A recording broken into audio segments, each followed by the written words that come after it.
very porous place where people are quite happy to leave their kids to go and play with kids from other places and use this whole area.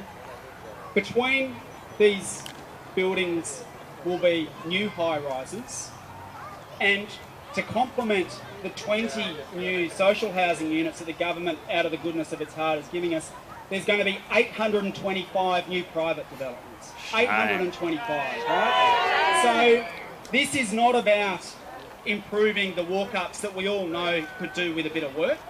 And there are some people who live in the walk-ups and say, oh, look, if there was a better place, if you're prepared to do up the walk-up, I'd love to live in a better place. And I think everyone here would accept that that maintenance here and on many places is pretty low. And one of the things the government hasn't done is been tipping money in to make sure that these remain top quality places to live. So I think everyone accepts that the walk-ups need a bit of work.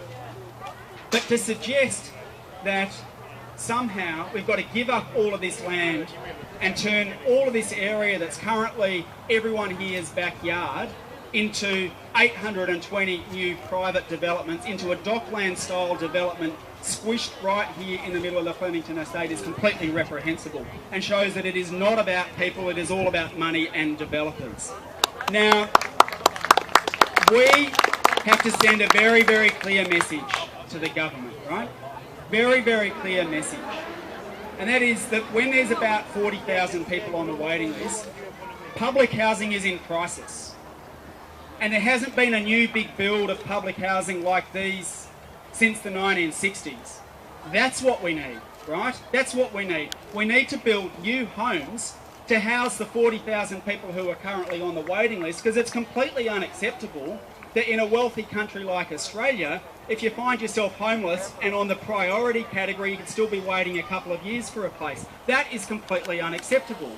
And I reckon from the people that I've spoken to who live here and who live on in other estates around Melbourne, they know, because they've got people sleeping on their couches who've been waiting to get a house. They know what the overcrowding is, and they know that despite the government's spin, it's not just one single bedroom units that's the waiting list. We need places for big families as well. There is a huge, huge shortage, and anyone who thinks, oh, all of a sudden we're going to magically be able to find 3 and 4 bedroom places somewhere else is kidding themselves, because they just don't exist and we need to build more of them.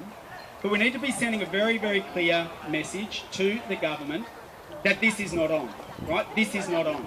Now, it's worth remembering that a couple of years ago, the Liberal government tried this on at Fitzroy. They tried this on at Fitzroy, at Atherton Gardens. And they said, all of that land along Gertrude Street, they said, we want to sell that off and build private development on it. And the community came together at meetings like this, meeting after meeting, and we fought them off and we stopped them. And that is still now public housing backyard in Atherton Gardens, right?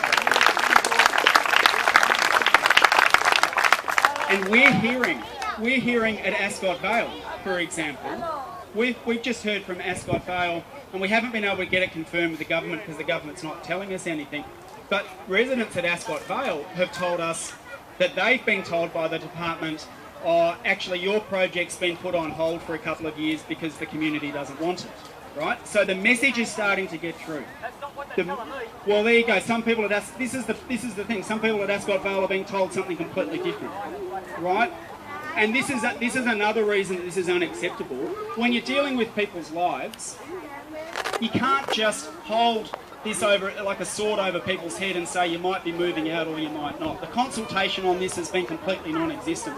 And when I was in the planning tribunal, they said, oh, we've already had 3 rounds of consultation. Well, that's bullshit. I'm sorry, that is absolute bullshit. Because I've been at public meetings here that we've held where people have heard about this from the first time from us and from concerned citizens, not from the government. And when you're dealing with whether or not kids are going to be able to finish their primary school where they are at the moment, you shouldn't have to rely on second-hand rumours. People deserve the right to be told the truth. And they're not being told it at the moment. People are being treated like wishbones. And we've got to stop that. But we fought it off before. And there's question marks about what's going on at other places. And the good news is this. The good news is this. This is a Labor government that's meant to care about people. This is a Labor government that is signing up to Liberal policy and saying we're going to sell off public land for private housing. And they didn't expect this backlash, right? They didn't expect the backlash. And there's an election coming up next year.